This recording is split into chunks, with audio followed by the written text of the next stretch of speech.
बिस्मिल्लाहिर्रहमानिर्रहीम। अस्सलाम वालेकुम। मेरा नाम मोहम्मद फैसल है और आप देख रहे हैं मेरा यूट्यूब चैनल इम्तिजाज। नाज़रीन, आज आपकी खिदमत में एक अनोखा, अछूता और पहले मौजूची की तरह का एक पुरस्कार मौजू लेकर हाजिर हुआ। ज़रा देखिएगा, इस मौजू का नाम है, जिस तरह कि आपने इसका मौजू पढ़ा वीलॉग का, इसका नाम है डारपा। डारपा क्या है?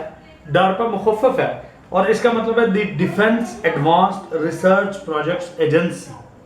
The defence advanced research projects agency, ये जो यूनाइटेड स्टेट का स्टेट डिपार्टमेंट है, अमेरिका के स्टेट डिपार्टमेंट के अंदर ये इंतहाई हाई प्रोफाइल अदारा है जो कि काम कर रहा है।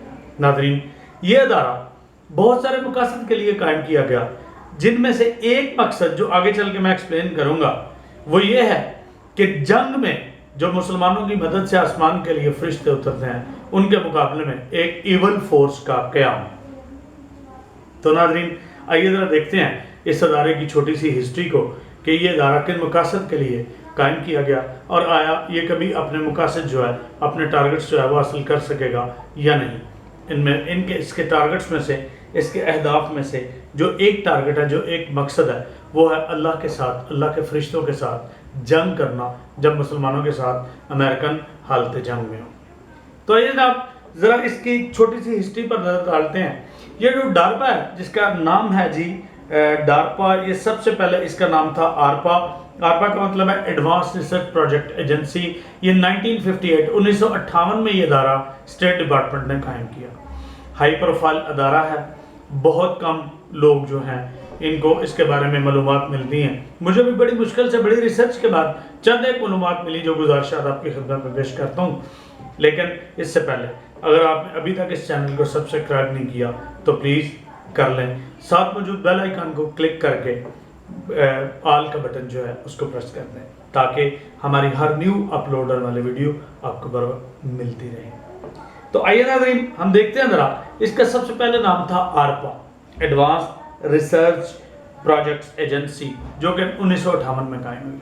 वक्त गुजरने के साथ साथ इस एजेंसी का मकसद था बायोटेक्नोलॉजी पर रिसर्च करना, यानी जो ट्रांसजेनिक मटीरियल है उसका ज़्यादा से ज़्यादा इस्तेमाल करना और उसको काबिल इस्तेमाल बनाना। उसका मतलब ये था कि इन सब ने मिलकर ये सोचा कि जब आप अपने घर में बाजू का चारपाई पे बैठे होते हैं, आपका पालतू कुत्ता, आपकी पालतू बिल्ली डर कर आपकी चारपाई के पीछे छुप जाती है और गुर्राना शुरू कर देती है। यूँ महसूस हो रहा है कि इसने पता नहीं कोई चीज़ देख ली, कोई गैर मरई चीज़ देख ली। वैसे भी हमारा बिलीव ये है कि जिन्नों को हम नहीं देख रहे होते, ये चीज़ें जो हैं ये देख रही होती हैं। तो अमेरिकन ने इस बात पर रिसर्च शुरू करना की कि अगर ये चीज़ें देखती हैं, अगर बिल्ली और कुत्ते को वो चीज़ें नज़र आती हैं जो इंसान को खाली आँख से नज़र नहीं आती, तो इंसान को अशरफुल मखलूक़ात कहा जाता है। हम वो क्यों नहीं देख सकते? इसका मतलब ये हुआ कि बिल्ली और कुत्ते में मौजूद जीन्स जो हैं वो इस काबिल हैं, वो इस कदर मॉडिफाइड हैं, उनका जेनेटिक मटेरियल इस कदर वो तैयार शुदा है, प्रिपेयर्ड शुदा है कि वो इन चीज़ों को बड़ी आसानी के साथ देख सकते हैं, जबकि हम इन चीज़ों को देख नहीं सकते। उन्होंने इस बात पर काम करना शुरू कर दिया। जो नई बायोटेक्नोलॉजी और उसकी new branch genetic engineering I कि आप एक जीन उठाते हैं, किसी दूसरे में इंडल्ज करते हैं, उसको नर्च करते हैं और अपनी मर्जी की क्वालिटीज पैदा कर लेते हैं। बिल्कुल नाज़रीन, उसी तरह जिस तरह हमारे यहाँ को शुगर का मरीज होता है तो बाजार से जो इंसुलिन लाकर हम इंजेक्ट करते हैं उसके जिस्म में ताकि उसका शुगर लेवल कंट्रोल हो सके, तो वो इसी बायोटेक्नोलॉजी का एक नहायत उम्दा शाहकार है।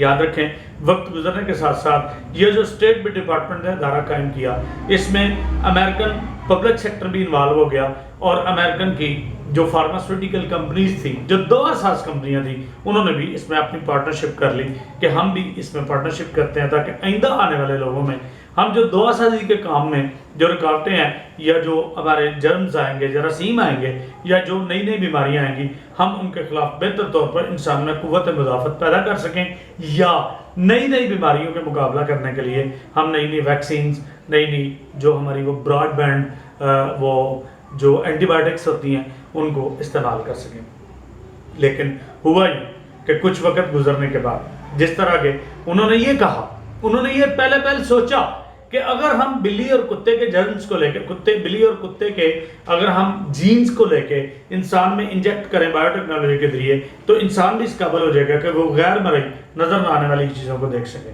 پھر ساتھ ہی انہوں نے کہا کہ باز کی نظر اتنی تیز ہوتی ہے کہ وہ اڑتے ہوئے میلوں دور تک زمین پہ بیٹھے ہوئے اپنے شکار کو دیکھ لیتا ہے. تو کیا اگر اس کا جینز لے کے انسان میں انجیکٹ کر دیا جائے, اس کو نرشپ کیا جائے, اس کو بنا لیا جائے بایو ٹیکنالوجی کے ذریعے, تو انسان کی نظر بھی اتنی تیز ہو سکتی ہے. پھر ساتھ ہی انہوں نے دیکھا کہ ایک گھوڑا جو میلوں دور تک دوڑتا ہے اور دوڑنے کے بعد میلوں دور دوڑنے کے بعد بھی وہ نہیں تھکتا, تو کیا اس کا جینز انسان میں اگر داخل کر دیا جائے تو انسان بھی میلوں دوڑنے کے بعد نہیں تھک سکے گا.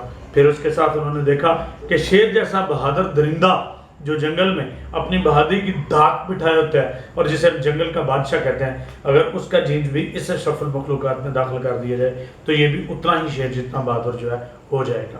اس کے ساتھ ساتھ لکھنے والا لکھتا ہے, اور یہ لنکس میں ایسے ہی آپ کے سامنے بیان نہیں کر رہا ناظرین, اگر آپ خود سے اسٹڈی کرنا چاہیں تو براہ کرم گوگل پہ جائیں, کروم پہ جائیں, DARPA ڈارپا لکھیں, آپ اس کو اردو میں پڑھیں, آپ اس کو انگلش میں پڑھیں, آپ کے سامنے لاتعداد مضمون کھل جائیں گے کہ جو اگر آپ انگلش میں پڑھیں گے تو ویکیپیڈیا, انسائکلوپیڈیا کے مضامین ہوں گے.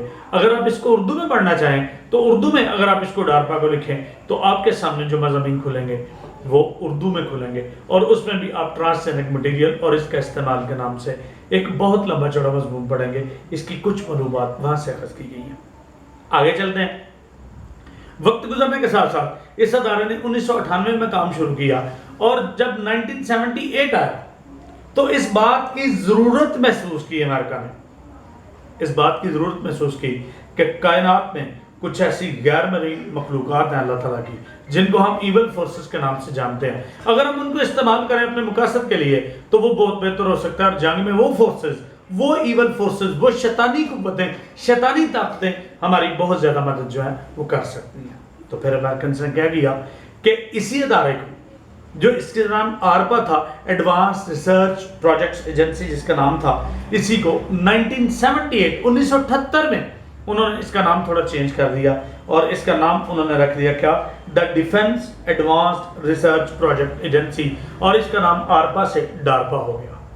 وقت گزرا, وہاں پر جادوگروں کی بھرتی ہوئی, اور جادوگروں کی بھرتی ہونے کے ساتھ ساتھ یہ اتنا ہائی پروفائل ادارہ تھا کہ یہاں پر صرف ڈیپ بیوروکریسی کے امریکن کے 2-3 افیسر ہی جا سکتے تھے, اور یہ ادارہ آج پوری دنیا کے سامنے ہے. امریکن ریاست نویڈا کے ایک انتہائی دشوار گزار صحرا میں, جس کا انہوں نے اوریجنل نام ہی نہیں رکھا, اس کو ایریا 51 کے نام سے جانا جاتا ہے, وہاں پر یہ ادارہ قائم کیا گیا, اور وہاں پر ان کی مرضی کے بغیر اڑتے ہوئے کوئی پرندہ بھی وہاں سے چھلانگ مار کر اڑ نہیں سکتا.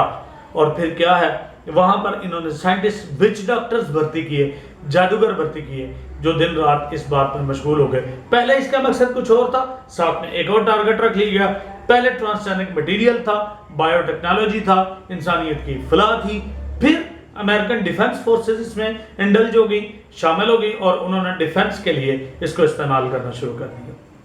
ان جادوگروں کا جو اصل مقصد تھا, جو ایول فورسز, جو شیطانی قوتیں تھیں, ان کا مقصد تھا کہ اپنے آپ کو اور زیادہ شیطانی قوتوں سے ایکوپڈ کر کے, یعنی اس میں مرکبے کر کے, تجربات کر کے, جو وہ کرتے ہیں ساری خرافات, وہ کرنے کے بعد اپنے آپ کو اتنا طاقتور اور مضبوط بنا لیا جائے کہ جب بھی امریکن فوج دشمن کے مقابلے میں جائے تو وہ کیا ہو, وہ اتنی لیس ہو, جہاں وہ دنیاوی ہتھیاروں سے لیس ہو, وہاں پر جادوگروں کی فوج اس کے پیچھے بیٹھی ہو, اور وہ ان شیطانی قوتوں سے کام لیتے ہوئے اپنے مد مقابل کے چھکے چھڑا دیں.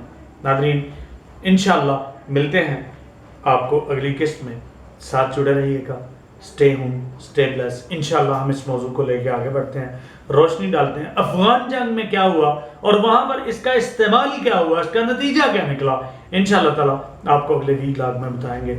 Stay home, stay blessed. میرے ساتھ جڑے رہیے گا. سبسکرائب, لائک, شیئر اور کمنٹ کیجیے گا, اور یاد رکھیے گا خوش رہیں. اس پاگل دنیا کو بہت زیادہ سنجیدگی سے نہ لیں. ہر روز کوئی نئی بات سیکھنے کی کوشش کریں. اللہ حافظ.